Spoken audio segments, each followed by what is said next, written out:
Hi, this is Brian. Welcome back to the Optimal Living 101 Masterclass series. Today, we have an unexpected class, Conquering Cancer 101, how I'm helping my brother fight cancer, and what I'd share with you if you or someone in your family is fighting or does fight cancer in the future.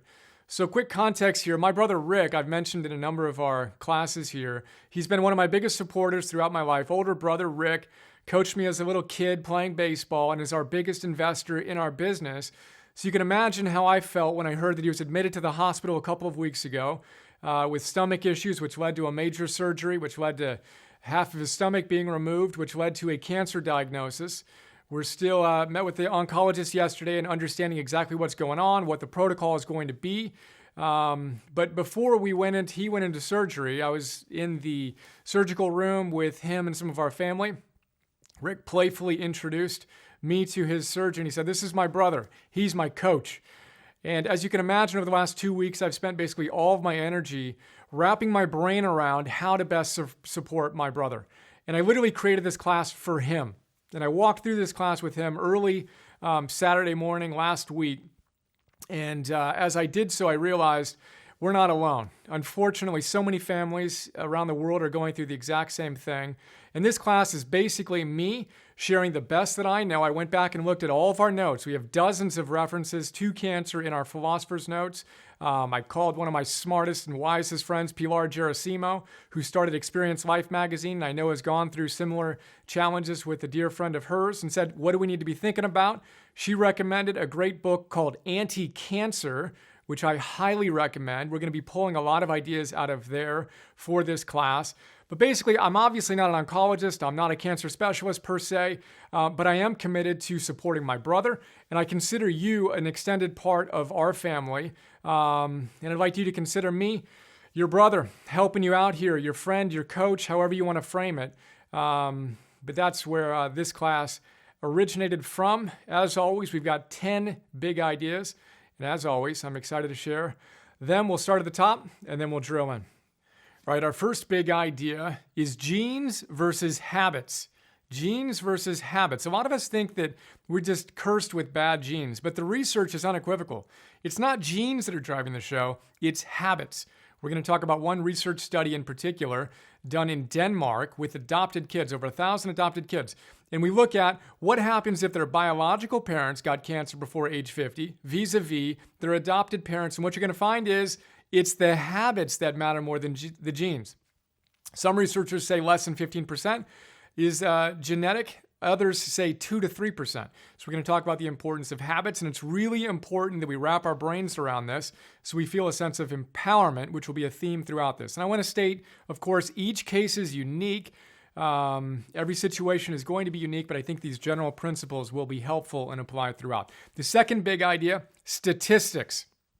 One of my favorite classes when I studied at UCLA is statistics. We want to understand that statistics provide information versus a condemnation, is how David Servan Schreiber describes it in Anti-Cancer. We're going to talk about Stephen Jay Gould, one of the greatest 20th century scientists who was diagnosed and decided that he was going to play in the long tail of that statistical curve. Statistics are interesting on a high-level abstraction, but they are not anywhere near as interesting on an individual basis. We're going to talk about the power of that. The third big idea is empowered mindset. We need to know that helplessness feeds cancer. We're going to talk about some research out of Martin Seligman's lab, the guy who started positive psychology, learned optimism, etc. Some pretty amazing stuff that shows the power of maintaining a sense of empowerment. Our fourth big idea is the terrain. We need to cut off cancer supply lines. The terrain is a phrase that's used to describe the inner environment that is either hospitable to cancer or inhospitable. We need to cut off cancer supply lines. Cancer feeds on certain things. We need to cut off those supply lines. We're going to use a battle from World War II as a metaphor of how to go about attacking cancer. Our fifth big idea is nutrition. This is our first line of defense as we're cutting off cancer supply lines. We got to get that terrain optimized. We're going to look at three facets here. Number one, sugar plus flour. Number two, omega-6s. and the ratio of omega-6s to omega-3s, those two things are creating inflammation if we don't have them dialed. And then the third facet is protein. We need to get this optimized, and that's related to something called mTOR. Short story here, we want to get the promoters of cancer out of our diet. We want to install some fighters. Cancer loves sugar. Cancer does not love cruciferous vegetables. We'll talk about all that a lot more. The sixth big idea, move plus exercise plus sleep. We talk about our fundamentals in all of our classes. It's particularly important now, of course. To optimize the terrain, we need to continue to move our bodies, exercise. Of course, every situation is going to be unique. My brother's got a green light to do his walking, to do all the things that he wants to do, and to get ready for a Spartan race we're going to do as a goal at the end of this year. Get him in the best shape of his life is the target that we're looking at. Use this as a wake-up call to optimize. The third facet here is sleep. Again, this is so important for us to get that terrain right. We've got to recover. We've got to rest. Our number one tip here, as always, turn off your smartphones. Quit blowing yourself up at the end of the day. Your circadian rhythms have been fine-tuned, delicately fine-tuned over millions of years of evolution, not helping ourselves by disrupting that. The seventh big idea, we need to alchemize stress. We've got to optimize our stress response. We can't be in fight or flight constantly. We're going to look at the serenity prayer, which could also be called the courage prayer, and cultivate both our serenity and our courage to accept the things we cannot change and have the courage to change the things that we can. We're going to talk about how to do that. Mastering our breathing. Worked on my brother's breathing before he entered the surgery. As I was driving down that morning, he officially became a meditator that morning. We're also going to talk about bringing it on, seeing this as a challenge vis-a-vis the threat, alchemizing stress. Our eighth big idea is our environment. We need to reduce the toxic load. And in fact, this is David Servan Schreiber's number one tip. Our environment is packed with toxins. And any one particular thing might not be that big of a deal, right? But when you aggregate them into a cocktail, it creates something extraordinarily toxic. We're talking about cleaning supplies, cosmetics, deodorants, soap, shampoos, cooking in plastics, etc. We're also going to talk about the environment for your new lifestyle. We need to create an environment where we ruthlessly purge your pantry and the rest of your house with things that no longer belong in your optimized lifestyle. Our ninth big idea is the team. We're going to practice Love 2.0 and Grateful Flow, appreciating the people on our team, the professionals, and of course our family members and friends, but the professionals who have dedicated their lives to becoming experts in their domain to serve us. But we also want to ask a couple of questions and see, do we have an integrative MD that we can get on staff? This is one of Pilar Gerasimos' things. Ask two questions. One, is there an integrative MD on staff that we can bring on the team? And two, what's your nutritional philosophy? We'll talk more about that. We also want to look at the difference between acute issues and chronic issues. Western science is incredibly good at dealing with acute medical issues, whether that's a broken arm or a blocked stomach. Whereas with the chronic issues, we want to step back and see the limitations of current modern Western science. The 10th big idea is crisis plus dose-effect relationship plus life force. Crisis. In Chinese, there are two symbols that make up the word crisis. Danger plus opportunity. And this is what's most inspiring for me, is my brother is all in. He's seeing this as a wake-up call to change his life. Danger plus opportunity. Then we have a dose-effect relationship. The research on these interventions on cancer and their effects on cancer are clear. There's a dose-effect relationship, which means the more you engage in this lifestyle modification, the better the results. And then finally, life force.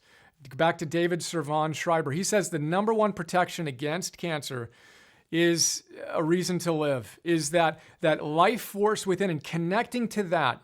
He talks about Aristotle's idea of entelechy, that force within us that's pushing everything in nature from seed to fruit and fruition in the tree. We have that best version of ourselves latent within us.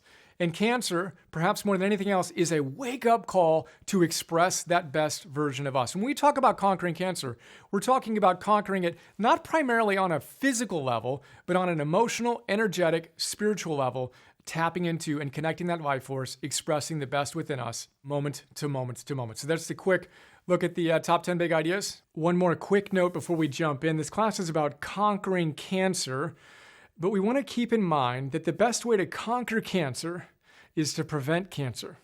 Having said that, let's jump in and find all the ways we can conquer it.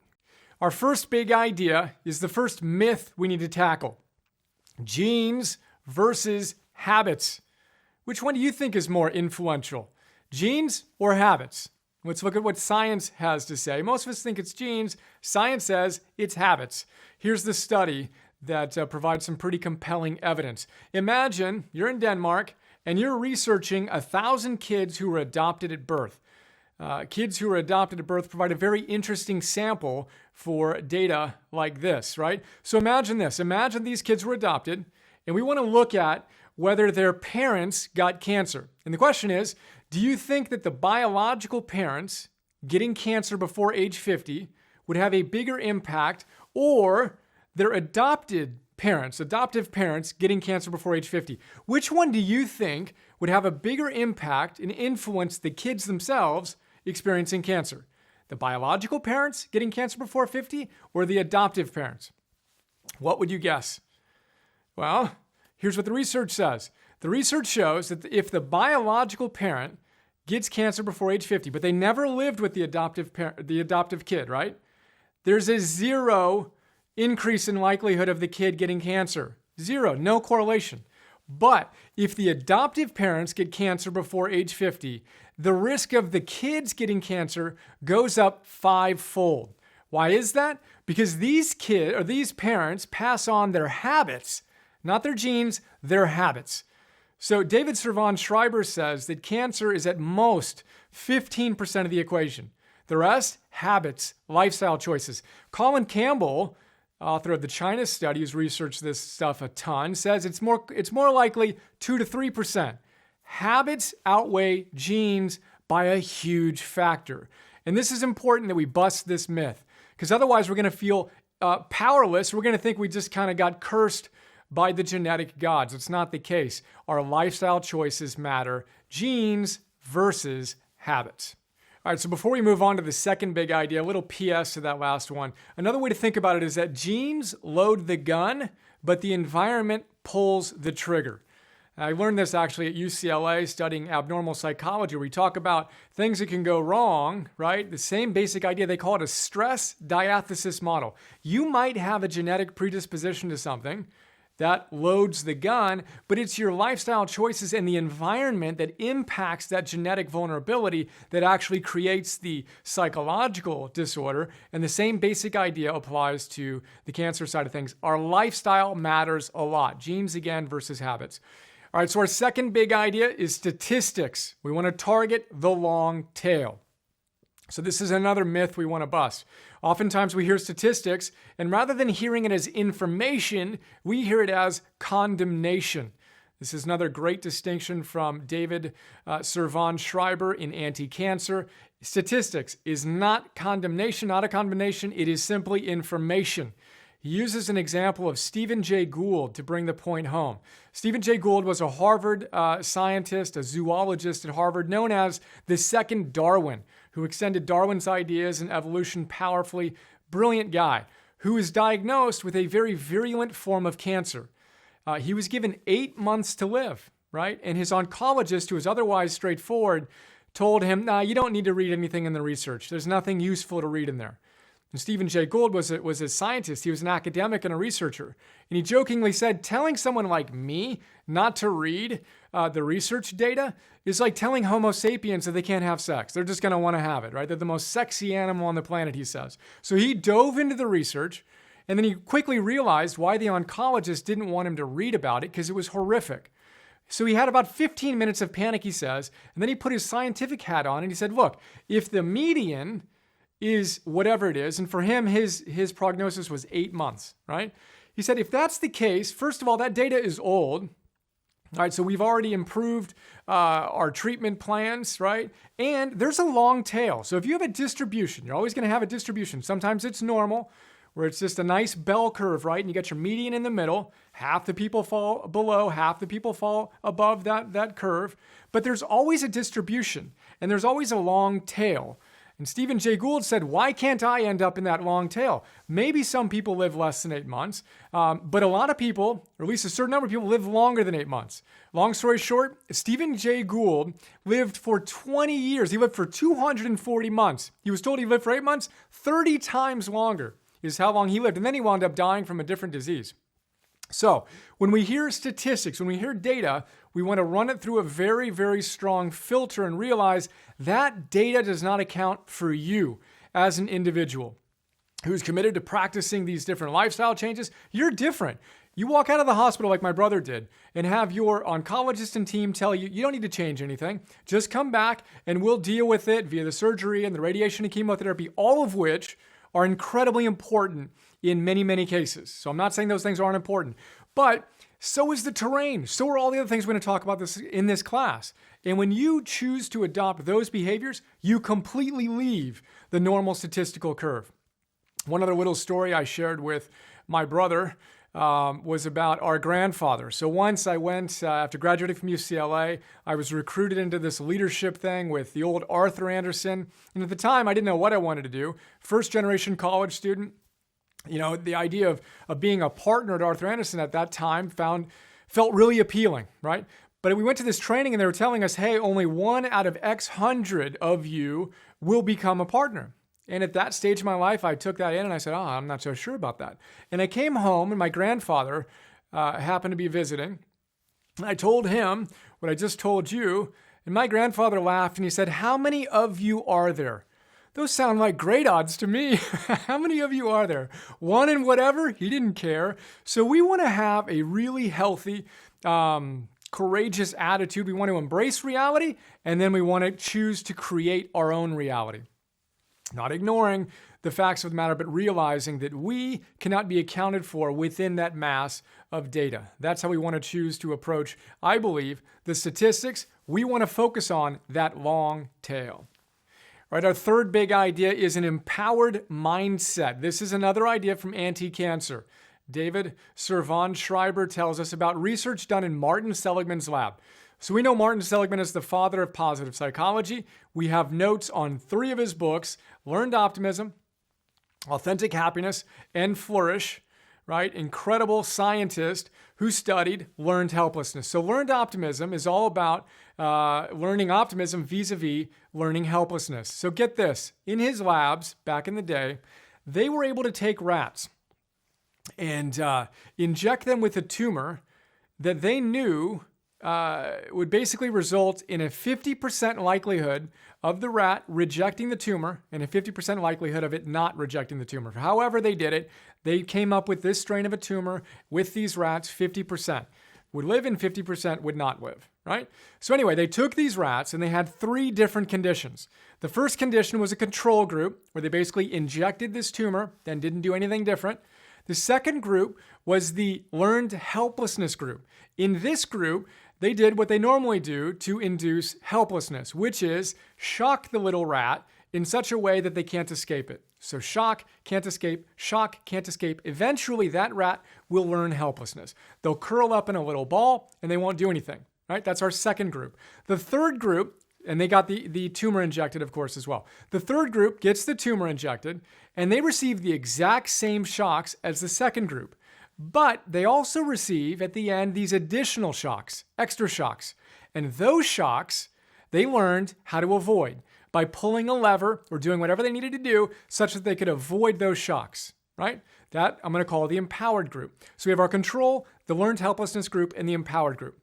Okay, so we have our 3 groups. Here's what happened. The first group, the control group, 54% of them rejected the tumor. We would have expected 54% rejected the tumor, right? Now, what happened to the learned helplessness group, the second group? What would you guess? How about this? Only 23% of that group rejected the tumor. Almost twice as many died than the control group. But here's what's crazy. That's pretty powerful when you think about it, right? Only 23%. But here's what's crazy. The group that got the same number of shocks, but then learned how to control their environment a little bit more, right? Got a little bit more empowered. 63% of that group rejected their tumor. they were even more empowered, more powerful, more healthy in their response to that tumor than the control group. 63% versus 23%. And this research has been replicated in different ways with humans as well. We know that helplessness feeds cancer and all the other things we don't want. A sense of empowerment that these rats demonstrated in this creative study engenders a sense of life force and a sense of power that heals. It's really that simple. The question for us is, what levers do we need to pull? And believing that we can pull those levers and then going out and taking control of the things that are within our control while we accept those things that are not. And of course, having the wisdom to know the difference. This class is all about that empowered mindset and then those levers that we need to pull. All right, our fourth big idea is the terrain and cutting off cancer's supply lines. So again, the terrain, right? We have this inner environment in which cancer either thrives or it doesn't. And the way we want to address that is by cutting off their supply lines. And David Servan-Schreiber gives the perfect metaphor for how we want to approach our fight against cancer. He brings us back to World War II. We have the Battle of Stalingrad. So imagine Hitler amassing an army of 1 million soldiers going to attack Russia. Russia is completely overwhelmed, and they have this heroic stand, right, against this 1 million men force. This heroic stand where they have adolescents and schoolgirls who have never fired a firearm fighting to defend their city and their country and their homeland, right? So they were able to heroically resist for a brief period of time, but there was no way they were going to be able to endure the continued assault. So what they did was they changed their strategy, and their marshal decided to go back through German lines and to find and attack and cut off their supply lines. And what they did was they were able to do that. They were able to get in and attack the supply lines and cut off the supply lines. Well, guess what? When the supply lines were cut off, the front of the army couldn't be nourished, couldn't be supported. So what they have to do? Retreat. He says that's the exact metaphor we want to use for cancer. We've got this 1 million soldier army coming after us. We're putting up this valiant resistance, but we can't do that, sustain that frontal assault fight. We've got to go and attack the supply lines. We've got to pull those levers from our last idea, right? And cut off cancer's supply lines such that it retreats. We don't have the terrain in which it can thrive. How do we do that? A number of ways: nutrition, stress management, movement and sleep, our environmental toxins, etc. Let's go talk about them in some more detail. All right, our fifth big idea is the first lever we're going to pull, which is nutrition. We have 3 facets we're going to focus on to create an anti-cancer environment within our terrain to cut off the supply lines for cancer. Number 1, we're going to reduce and eliminate sugar and flour. Number 2, we're going to focus on omega-6s vis-a-vis omega-3s, getting that balance right. And number 3, we're going to look at protein and how that turns on mTOR, which is something that is associated with nearly all cancers. So sugar and flour, omega-6s, and protein/mTOR. Let's start at the top, sugar and flour. So where to begin here? Cancer loves sugar, period. And this is a quote that the head nurse, who was awesome at my brother's hospital, said to me as we were chatting. The dietitian said the same thing, and I had them repeat it out loud to my brother and his wife. Cancer loves sugar. You want to feed your enemy, right? So we go back to our metaphor, the Battle of Stalingrad. You want to feed your enemy rather than cut off the supply lines. Why don't you just feed them, continue to consume sugar and flour? Cancer, heart disease, diabetes, all these are metabolic disorders. And the number one hormone that's driving that metabolic disorder or optimization is insulin, right? So when your insulin is disrupted, you have a metabolic disorder. What drives insulin being disrupted? Sugar. Check out our note on a case against sugar. Read Robert Lustig, the great UCSF researcher, his great book, Fat Chance. The Telomere Effect by Elizabeth Blackburn and Alyssa Epple. Elizabeth Blackburn won the Nobel Prize for her research on telomeres. She says the same thing. Eliminate sugar. That's rule number 1 of our nutritional approach. Rule number 2 is to get our omega-3 to omega-6 right. And what happens when we have sugar and flour overconsumption and we have too much omega-6 in our diet is we have a ton of inflammation. Cancer loves inflammation. Again, cut off the supply lines by eliminating the sugar and flour, and then getting your omega balance right. So here's the quick overview of omegas 3s and 6s. Omega-3, generally speaking, is anti-inflammatory. Omega-6s, generally speaking, are inflammatory. Now, we need a little bit of an inflammatory response in our body. It's obviously not inherently bad, or it's not necessarily obvious, but it's not inherently bad. The way that Chris McDougall describes it in Natural Born Heroes is that you want a fireplace in your house, a little bit of inflammation, but you don't want a bonfire that consumes the entire house. What we have is a bonfire that's consuming our entire bodies and feeding the cancer. So back in the day, pre-civilization and certainly pre-industrialization, we had a ratio of something like 1-to-1, omega-3 to omega-6. These days, it's something closer to 1-to-16. There's different ratios there, but 1-to-16, it's totally off balance in omega-6s, which again creates that bonfire of inflammation, which is supplying cancer as it charges against us. So what do we need to do in order to cut back our omega-6s? Two primary things. Number one, vegetable oils. Vegetable oils, things like safflower oil, canola oil, soybean oil, etc., are super high in omega-6s. These oils now constitute a huge percentage of the standard Western diet, and guess what? They didn't exist at all pre-industrial revolution. We've had olive oil forever, but we have not had vegetable oil until very, very recently, yet it now constitutes a huge percentage of our daily intake of calories. You don't need to think about that very long to realize that makes no sense. That is driving a disruption in omega-6 balance. We need to go to our pantry and throw out everything that has vegetable oils in it, and the trans fats that come in refined, processed, packaged foods as well. But there we go. That's the omega-6 in vegetable oils. The secondary contributor to our omega-6 imbalance is animal products. So when you think of old school animal consumption, our animals that we ate what they were supposed to eat. These days, they don't. The factory farmed animals are fed corn, soy, etc., which does a number of different things. First of all, it makes them sick, so they're pumped up with antibiotics, right, which we're then getting into our system as we consume those factory farmed animals.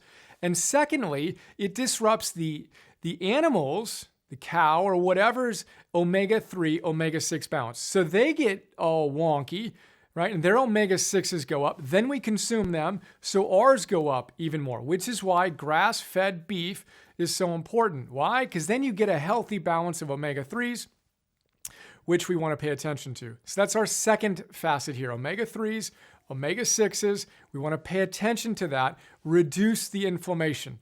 And obviously, I'm giving just a high-level overview here, but think about that. Sugar and flour, vegetable oils, and then our third facet, protein consumption, which is related to mTOR production. mTOR, M-T-O-R, is short for mammalian target of rapamycin. Rapamycin apparently is a cancer drug used to fight cancer. Rapamycin, mTOR is named after that. What activates? So you want to decrease that, right? But the question is, what activates that? What within our terrain and what we're doing in our lifestyle, what we're eating, is activating the production of mTOR? The answer is overconsumption of protein, specifically animal protein. So we want to pay attention to that. And if we're facing cancer, we want to pay a lot of attention to that. Dr. Mercola tells us we want to think about adequate protein. A lot of people, and my brother and his wife in particular, his wife is concerned about enough protein consumption.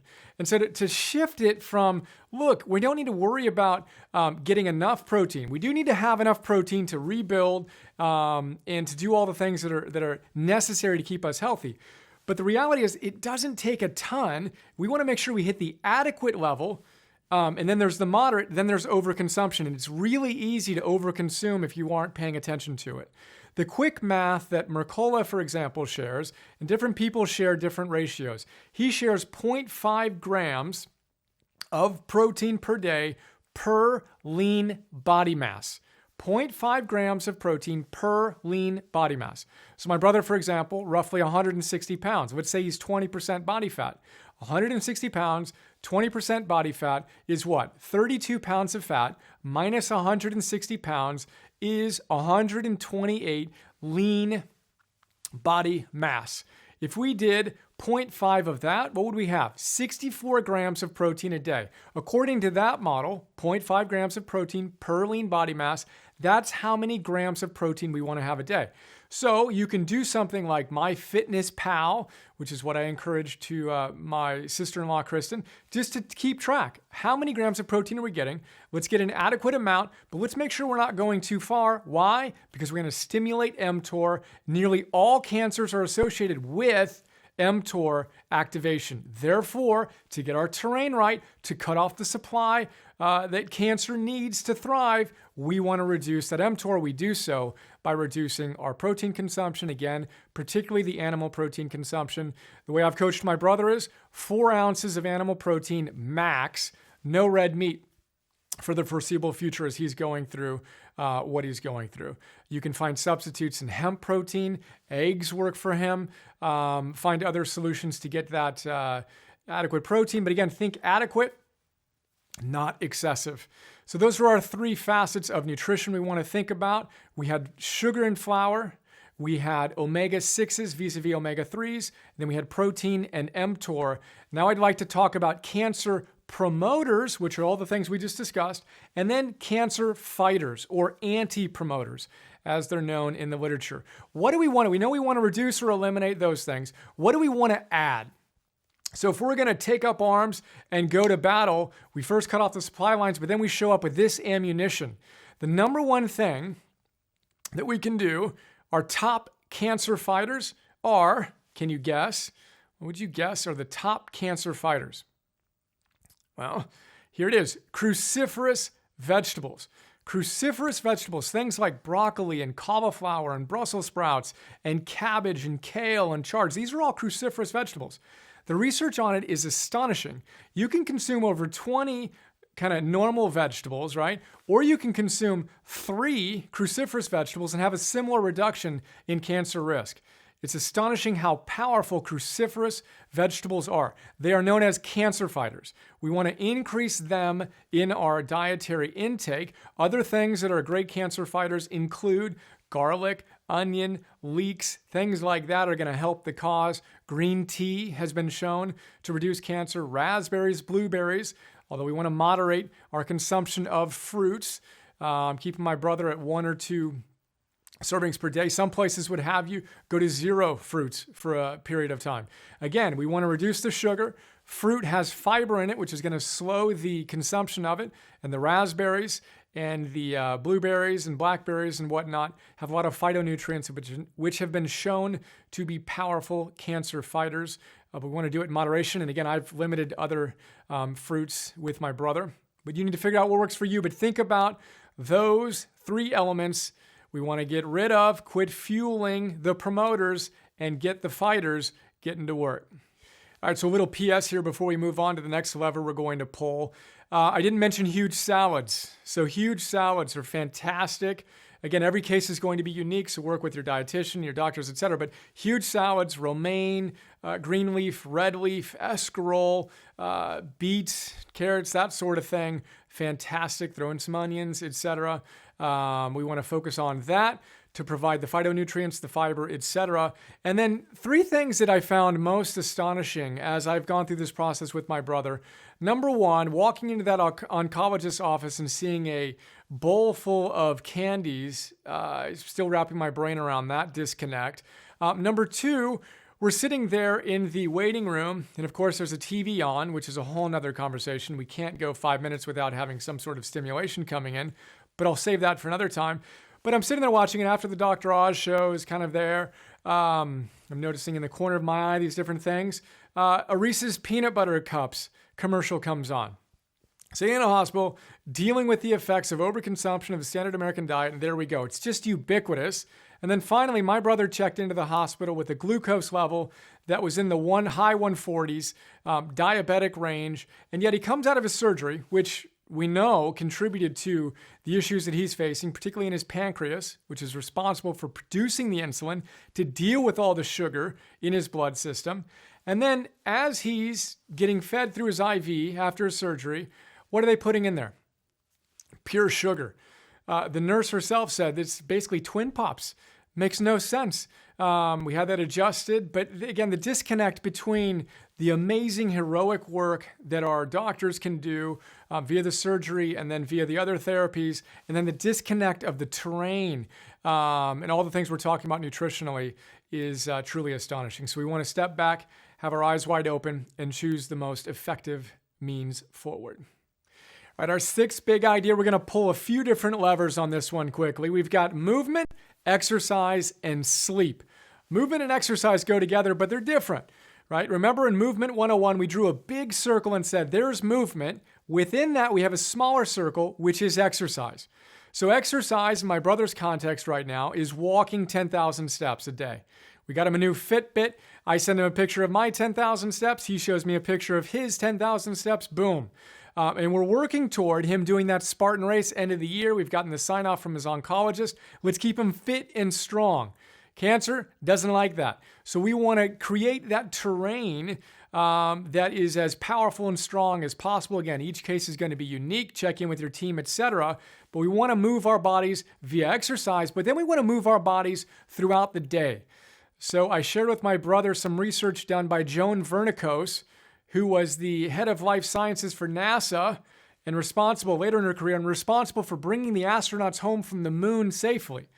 Now, the astronauts happened to land on the moon on my brother's 8th birthday, so that was a particularly relevant data point for him. But the basic idea there is we can be active, we can exercise, and still be sedentary, right? By sitting all day, every day. And she says you need to break it up at least every 30 minutes. Every 20 to 30 minutes, get up. Even if it's simply standing up and sitting back down. That simple effect, it may not seem like a big deal, but it is.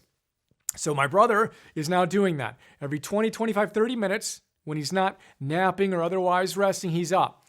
He's going to stand up, going to walk around a little bit, sit back down. We want to do that throughout the day. Movement and exercise. And then finally, we have sleep. Sleep. We've evolved over millions of years to respond to circadian rhythms. And these days, we blow up that sensitive, delicate, fine-tuned system with bright light stimulation basically all day, every day, including at night when we should be winding down. So again, my big tips here for my brother, sleep is so important. I don't feel like I need to stress how important sleep is, but again, the research shows just how important that is. The two practical tips for him, used to go to bed watching TV, no more. No more bright stimulation. I wanted to get his TV out of his bedroom. He's not quite ready to go there yet, but it's off at night. Reduce that stimulation, that bright light load. And then, of course, our smartphones, right? Or the internet. But most of us are on our smartphones until right before we go to sleep. Not a good idea. As I told him, when you do that, you're going to have it's going to take you longer to get into deep sleep. Then you will spend less time in less deep sleep than people who are able to shut off or choose to shut off their smartphones more than an hour before they go to bed. I practice something called a digital sunset. Hours before I go to bed, all electronics are off. We've got no blue light in our house after the sun goes down. We've got all these funny little orange lights around the place. Figure out what you want to do, but you want to optimize your sleep. Find some levers you can pull there with the smartphone, the TV, the internet, turning that off as soon after the sunset as is right for you. Get your exercise on and get your movement on. Pull those levers, create the terrain. All right, our seventh big idea is to alchemize stress. Obviously, we all live in a hyper-stressed world, and when we're diagnosed with cancer or someone in our family is, that just jacks up the stress. But we want to find a way to reduce our constant fight-or-flight stimulation, which, by the way, is one of the reasons we want to shut off the smartphones and the TVs and allow our nervous system to relax so we can get a good night of sleep. But we want to alchemize stress and create both serenity and courage. So serenity and courage. I taught my brother and his wife the serenity prayer. You may know it. If you don't yet, I would highly encourage you to memorize it because it perfectly captures the essence of how we can alchemize stress in this crisis situation that is cancer. So, do you happen to know it already? I quizzed my sister-in-law on that, and she almost got it right the first time out. And remember, quizzing yourself is a great way to deepen your recollection of it and strengthen your memory of it. But here it goes. God, grant me this serenity to accept the things I cannot change, and the courage to change the things I can, and the wisdom to know the difference. So we have serenity, courage, wisdom. God, grant me the serenity to accept the things I cannot change. We can't change a cancer diagnosis. The courage to change the things I can. We can change our terrain. We can change our lifestyle. Right? We can pull those levers. And the wisdom to know the difference. So serenity and courage. Serenity. Let's talk about that a little bit more. How do we cultivate our serenity? Again, the research is unequivocal on this. Training yourself to breathe deeply and to meditate and to practice mindfulness has been shown to reduce our risk of a recurrence of cancer, etc. As I said before, my brother became a meditator shortly before he was wheeled into surgery. Hadn't meditated before. On my drive down, walked him through the basic idea of optimal breathing. So what we know is that your breath is one of the few things that's automatic, right? So your heartbeat, your digestion, your breathing, these things occur automatically. You don't need to think about it. Yet, you can influence it, and influencing your breath is one of the most powerful ways to calm yourself and to get out of fight or flight into what's called a relaxation response, where, again, the research is unequivocal. That's the healing response. So we want to train ourselves to master that process. There's something called coherent breathing.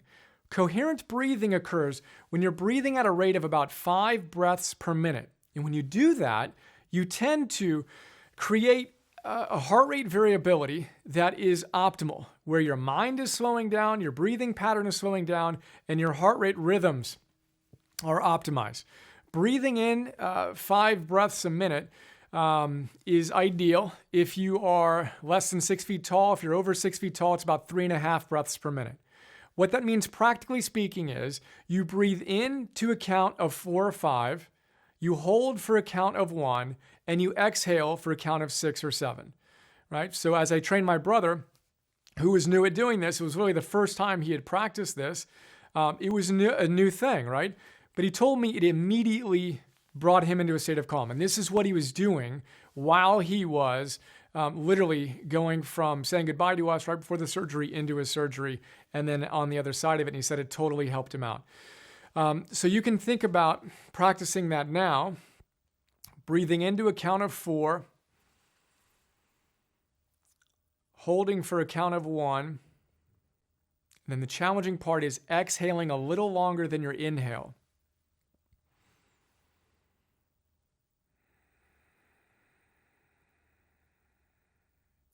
And depending on where you are with your current breathing practices, you'll be able to kind of lengthen your inhale, pause, and lengthen your exhale. Whatever the ratio is that works for you, you want to find a rhythm where you're breathing in, briefly pausing, exhaling a little bit longer. That exhale is a great way to calm down the nervous system. When you're super stressed, you're not exhaling completely and fully. So simply doing that, breathing into your belly, I should say, deep diaphragmatic breathing, which is going to work out the most underappreciated muscle in your body, which is the diaphragm, right below your rib cage and your lungs. Training yourself to breathe is a huge way to cultivate our serenity. So my brother at this point has a 1-minute meditation practice, which is roughly 5 of those deep breaths. We'll be building that up as we go. If you already have a meditation practice, that's fantastic. Continue to cultivate that and deepen that. That's our serenity. The courage to change the things we can talk about this in the context of what's known as a threat versus challenge response. We can go back to those rats who learned helplessness. When you don't feel that you have any ability to exert control over your environment, you're going to feel overwhelmed and you're going to give up. Everything is a threat.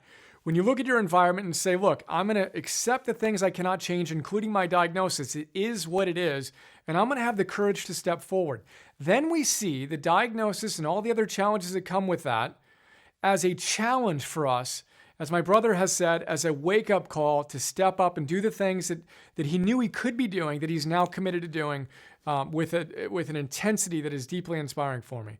But then when we move from the threat to the challenge, that energy that we feel, that stress response, can actually be good stress, like that experiment with the third group of the rats that got that tumor, right? They actually outperformed the control group. That stress catalyzed a strength within them. It was as if they were anti-fragile. They got stronger in response to that stress. That's the type of response we want to cultivate that courage. To go back to Elizabeth Blackburn in the telomere effect, she literally says, bring it on. That energy that you're feeling, that stress, we want to say, bring it on. Bring on this challenge. I'm going to do my best, exert control over the things that are within my control. And my sister-in-law actually said, I'm excited. She said after she digested this over the last several days, she's been feeling excited about the opportunity here, and I get goosebumps as I say that, for them to change their lives. She is excited. And I was hesitant to suggest that because that's actually the phrase that the researchers say is the fastest way to alchemize the threat type of response to the challenge response, is to say to yourself, I'm excited. Now, it's easy to talk about being excited when you're giving a talk in public and you're feeling the nerves bubble up. The research says, say I'm excited, and you alchemize that, and it helps you perform at your best. So I was hesitant to share that phrase, but that's what my sister-in-law said and what my brother echoed. I'm excited. This is scary. It's a crisis, as we talked about in the intro. There's danger and there's opportunity. But we want to exert as much control as we can, remembering the serenity and the courage and the wisdom prayer. Right? Let's do it one more time. God, grant me this serenity to accept the things I cannot change, the courage to change the things I can, and the wisdom to know the difference. That's how we alchemize the stress. All right, our eighth big idea and the next lever we're going to pull is the environment. There are two facets to this I want to talk about. One, we want to reduce the environmental toxins, the toxic stuff we have in our house that we're exposing ourselves to perhaps unconsciously. And then also our environment in terms of creating the willpower, we're leveraging our willpower to best change our lives. And the environmental toxins is actually the number one thing that David Servan Schreiber tells us about in terms of optimizing the terrain. He tells us this is the number one threat, is our environment. We take it for granted, but those shampoos and soaps and cosmetics and deodorants and all the other things, the cleaning supplies in our house, those are toxic, unless you're using non-toxic equivalents of them. And David makes the point, and he shares research with us that if you look at your cleaning supplies, any one thing or your soap or your shampoo or whatever, any one might not hit the limit. It might even be a small fraction of what's allowed in terms of what's defined as toxic. But when you add it all up, the cocktail of those environmental toxins is significantly toxic. So we want to be aware of that. And again, if you're threatened by these challenges or experiencing these challenges, we want to be even more aware of it. And we want to, depending on your approach, eliminate them, remove them, replace them with healthier alternatives. And again, go through your whole house, find an app that looks at environmental toxins, find the healthier alternatives. And then one other thing in the environment, plastics, cooking in plastics. Not a good idea. We want BPA-free plastic. And again, it's easy to ignore this or not realize the impact of it. But when you aggregate and compound all these negative little microtoxins, they become significant.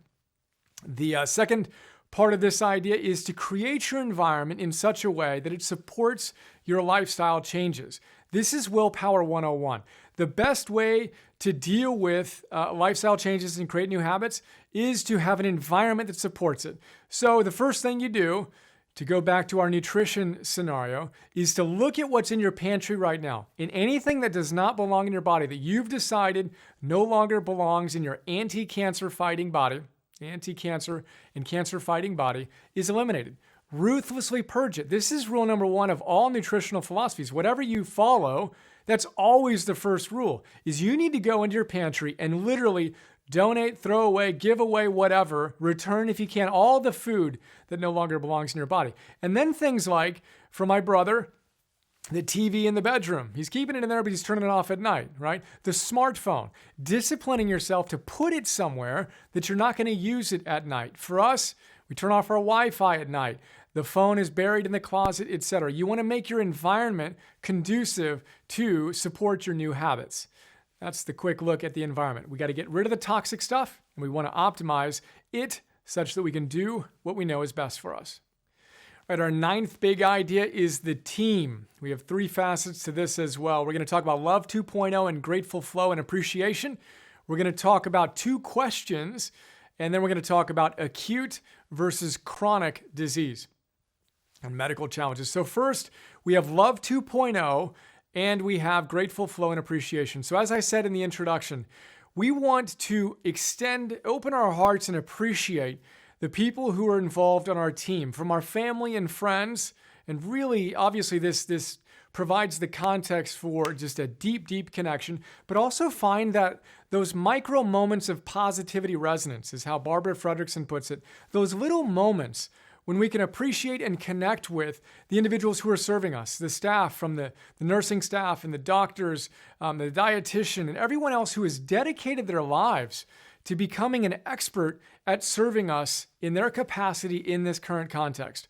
We want to take those moments to connect, appreciate, and really see them as the beautiful human beings they are and open our hearts in that regard. That's the first idea with the team. The second is kind of nuts and bolts. Pilar Gerasimo said, look, two questions to ask your team. One, is there an integrative MD in the hospital or in the network that we can connect with?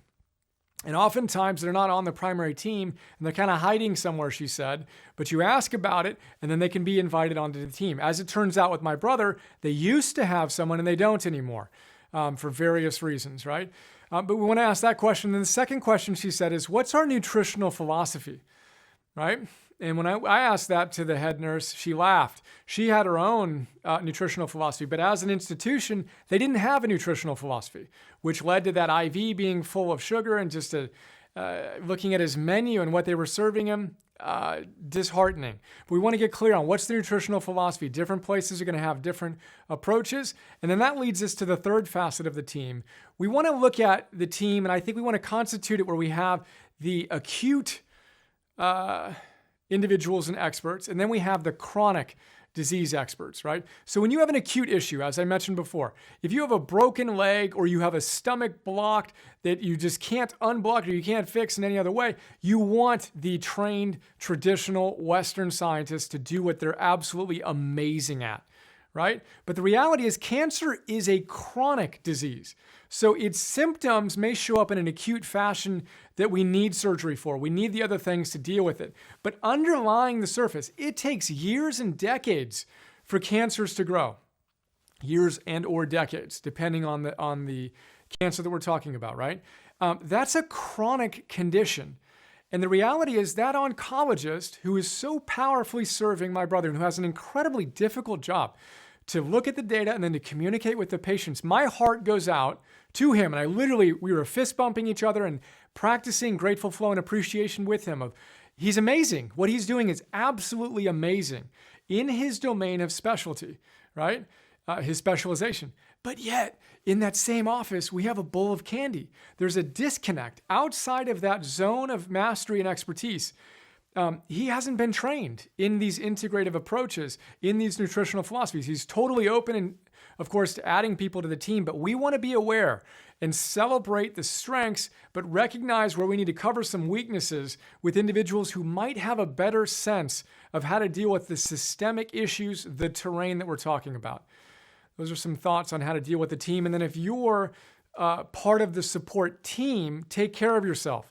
My schedule, my daily routines, you know how committed I am to all of those. They've got somewhat blown up necessarily, right? I'm sitting here, I'm more available than I've ever been. My iPhone isn't buried away all day, every day like it used to be. I've got it blocked off when I'm doing my deep work, but things have just changed. And it's even more important for us to have that foundation laid so we can show up as powerfully as possible.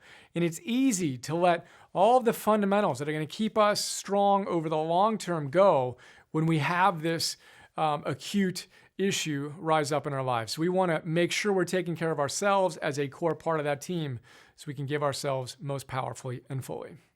All of that leads us to our 10th big idea, which has three parts as well. We're going to talk about crisis, the dose-effect relationship, and life force. So first, crisis. As we talked about before, in Chinese, that word, that character has two symbols in it that represent danger and opportunity. So a crisis, like a cancer diagnosis, has both danger and opportunity. And as I described this to my brother, he said, absolutely. This is a wake-up call and that opportunity for a new way of life, which is the subtitle of David Servan Schreiber's book, Anti-Cancer, A New Way of Life. And he talks about the fact that for him, it was a wake-up call, and he became healthier than he had ever been in his life after that wake-up call. And he lived for 19 years after his initial diagnosis, and he passed away, and before doing so, he said that he failed to follow his own advice. He rushed himself too much. He was so passionate about sharing this message that his travel schedule and his lecture schedule was just too packed. He didn't create that serenity, that sense of calm. He was in a state of fight or flight that didn't help him create the optimal terrain according to his analysis of what went wrong, which leads us to the second part here, which is the dose-effect relationship. He makes the point that research shows there's a dose-effect relationship, which basically means the more you're engaged in these lifestyle changes, the better the results. And again, they've tracked meditation individuals or exercisers or a combination of the two and looked at the amount of engagement and then the response that was seen in terms of the cancer-fighting ability. So the dose-effect relationship. And my brother has said a number of times, I'm all in. And I keep on asking him, you let me know what you want from me. I honor you and I want to support you however you want me to best support you, right? Which is always a challenge as an individual in a supportive capacity, is we need to honor where the individual is. It's easy for me to say this is a crisis, danger, opportunity when I'm not experiencing it. So having that perspective of you tell me how I can best support you. We've got a spectrum of what we can do. His take is I'm all in. And his level of all-inness gives me tears in my eyes of just the intensity with which he's approaching this. Literally a near 180-degree turn. And it's unbelievably inspiring for me to see that, which leads us to the third facet here, which is the life force. So David Servan Schreiber again says that the best protection against cancer is this sense of life coming through us. And he references Aristotle. And the Greek philosophers told us that that force within us, the life force, they called entelechy. Entelechy, it's that force that brings a seed from its seed state to its actualization as a tree or whatever it's destined to be. For me, we just had the fires burn through Ojai, the mountain that I hike every single morning, completely charred, absolutely humblingly black for as long as you can see. Then we got a little rain. And X weeks later, I'm out there on a hike every single day. These little sprouts come up. I literally got down on my hands and knees and just celebrated them. The life force that was coming out of that destruction, it's there. And in fact, the ash from everything that burned is now the best fertilizer for that life force to come through. And now it's just so green and abundant and beautiful. It's different. Doesn't still have the landscape with the trees, but there's that life force that wants to come through. David Servan Schreiber likens that to Abraham Maslow's idea of self-actualizing. I said if I had to summarize my philosophy in one sentence, it would be what one can be, one must be.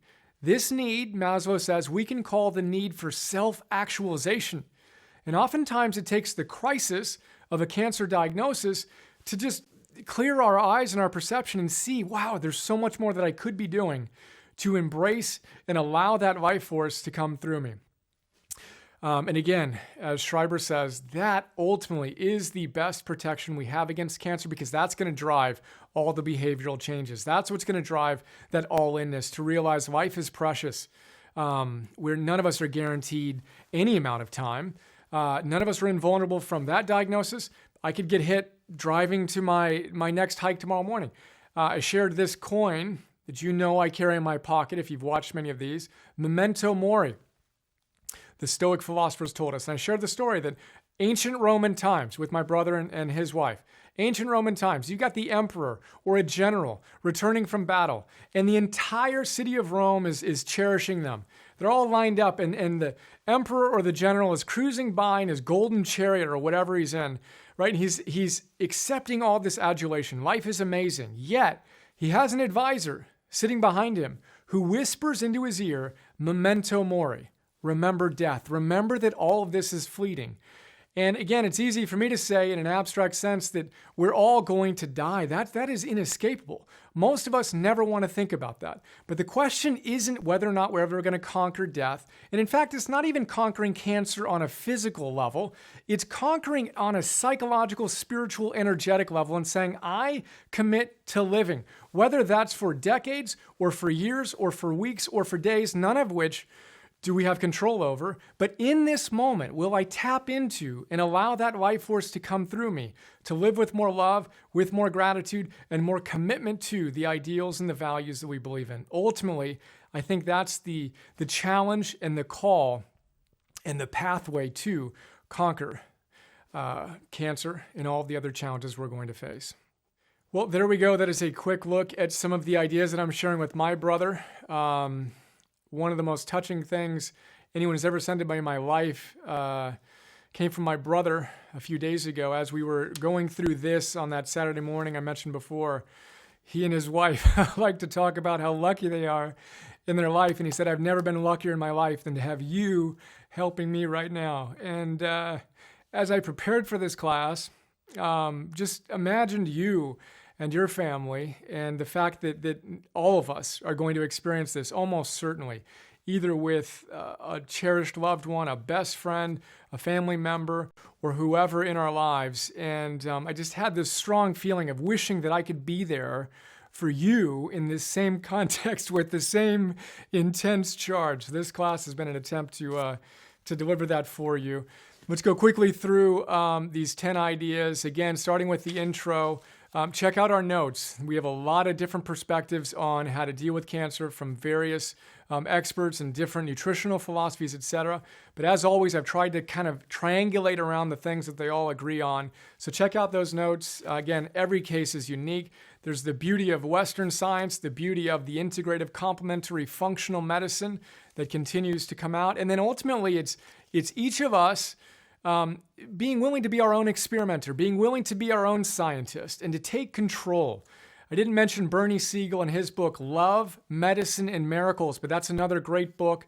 Check out the note on that. He says it's the feisty ones who are the survivors, the ones who are willing to simultaneously embrace and cherish and appreciate the expertise that they're blessed to have in their lives, and to challenge, and to say, you know what, but what about this, and what about that? We want to maintain that spirit as we go through. And again, honor every single situation is obviously unique as we navigate this. So the first idea was the first myth we needed to get rid of. Genes versus habits. That's an astonishing study. 1,000 adopted kids, the biological parents getting cancer before 50, no effect. The adoptive parents getting cancer before 50, 5-fold increase in their likelihood of having a cancer mortality. They passed on. The adoptive parents did not pass on genes. They passed on habits. Habits are unbelievably important. Genes, experts say, 15% max. Some say 2 to 3%. We have more control, which leads us to statistics, right? Very interesting in an abstract perspective. Not so interesting when we're talking about you and the choices you're making, living on that long tail, being, as I said to my brother's oncologist, he's going to be a case study. He's going to be your case study in what's possible. That's what I want to know. I want to know about the exceptions to any rule. I didn't care what. We prepared ourselves for the diagnosis. It could be, anything from great, it's all gone, to something much more negative than that, or much more frightening to that. But in any scenario, we knew how we were going to approach it, which is, let's be the case study. Scott Adams cured himself of one issue. It had never been cured before. The issue that he had, focal dystonia or something in his hands. People told him to quit trying to do cartoons. He's the guy who's done 10,000 Dilberts. He said, I don't care about statistics. I'm going to be the first one to conquer this, and he was the first one to conquer this. We want to look at those exemplars who have proven that they can win the battle and use them as our inspiration. Again, while we're grounded in reality, we're doing the right next best thing as our family decides, integrating our alternative practices and integrative medicine practices and the traditional, but have that perspective on statistics as you enter those conversations. It's information, not condemnation, as David Servan Schreiber would say. The third idea here was an empowered mindset. Remember that fascinating study in Martin Seligman's lab, the tumor with a 50% rejection rate? Control was about that. The helpless group, 23%, twice as many, couldn't reject the tumor. Whereas the empowered group that learned how to get out of the shocks, pull the levers, 63% rejection rate, significantly better than the control group. They had a sense of empowerment. Hope, optimism, empowerment is super, super important. We want to pull those levers. The first thing we want to do is to step back, see the strategy. Our strategy is we've got that million army force coming against us. We don't go head to head against that. We sneak around and we cut off the supply lines of cancer, right? How do we do that? How do we optimize the terrain? The first thing is, we talked about in the sixth idea, nutrition. We talked about 3 areas there. Inflammation and the mTOR. The first 3 were sugar and flour, get rid of them. 2 was our omega-3, omega-6 balance. I obviously just scratched the surface of it, but dig deeply into that if you're feeling called to do so. Vegetable oils, factory farmed animals, gone. Third thing was the protein and the mTOR. Nearly all cancers are connected to mTOR activation, which is associated with high consumption of protein. We want adequate protein. We're not saying no protein, but we want adequate protein, but not fueling the cancer fires there. The sixth idea was move, exercise, and sleep. Fundamentals 101. Get up, move every 20, 25, 30 minutes. We don't want to be sedentary. Huge effects. Might not sound like a big deal, but it is. Exercise to the extent you can. Push yourself. Train to the limits that your team supports you on. And then our sleep. Simplest thing there, smartphones, TVs, allow yourself to recover, get that good night of sleep. Then we talked about how to alchemize stress. We had the serenity and the courage and the wisdom prayer. Have you memorized it yet? It's worth contemplating. I've been doing that. While I'm rowing, I'll say, God, grant me the serenity to accept the things I cannot change, the courage to change the things I can, and the wisdom to know the difference. Serenity, we can optimize that through our breath and through the acceptance of what is. And then we had the courage, the threat versus challenge response. Bring it on. My sister-in-law and her, I'm excited. This is an opportunity for us to recreate our lives and to connect more deeply than ever. We had our environment in the 8th big idea, reducing the toxic load in our environment, right? So again, these little things add up. You've got all those household cleaners. If they're traditional, they're toxic. You've got your soaps and shampoos, same thing. You've got your cosmetics, your deodorants, the plastic you're using perhaps to microwave food. We need to eliminate those environmental toxins, and then we need to create an environment that supports our behavioral change. Willpower 101. Remove the things from your house that no longer belong in your body and figure out ways to structure your environment to create these new great habits. And then number 9, we had our team. We had that Love 2.0 appreciation, grateful flow for the people who are so amazing and supporting us through this process, the professionals, the family members, etc. We also talked about making sure our team has both acute experts, disease experts, and the chronic perspective, chronic disease experts, and looking at the terrain, et cetera, et cetera, et cetera. And that beautiful combination of the traditional approaches with the cutting edge that science is showing that it's working. David Servan Schreiber again, his intro quote is by a guy named, I believe, Rene Dubos, who won a Nobel Prize. And he said, look, the problem with Western science is it's not scientific enough. If you go deep enough into the natural healing abilities of the human body and you actually look at the statistics of what works when you make these lifestyle changes, if the changes that we get through the lifestyle modifications we're talking about, if we could package those as a drug, every single oncologist would prescribe the drug. They would have a fiduciary responsibility to do so, right? It'd be a no-brainer. Yet we know that these lifestyle changes have even greater effects many times than these drugs, yet they aren't being advocated for. And that's something that as that feisty patient and family, we need to be willing to look at and say it makes no sense to have the sugar candy in the bowl on the way in. And I politely, respectfully chatted with the oncologist about that, and he said, you're right? But we need to be willing to challenge these norms and to do so respectfully and powerfully as we figure out what our ideal path is. The 10th idea was crisis, dose, effect, relationship, and the life force. So again, crisis, danger, opportunity, being willing to tap into that life force, go all in, and show up as powerfully as we can. And again, none of us know how long we have in this precious journey of ours, period. Memento mori, and remember to live. Again, I'm honored to be able to share this with you. I hope that this was resonant and made sense and is empowering for you and your family.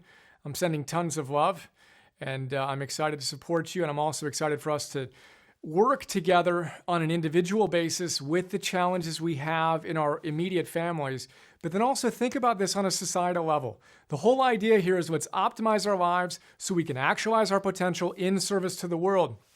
And a little ripple here back to my brother and his wife, who works at a school. She works in the food services for a local elementary school. And she's conflicted now that she knows all this stuff. Her life has changed in the last 2 weeks.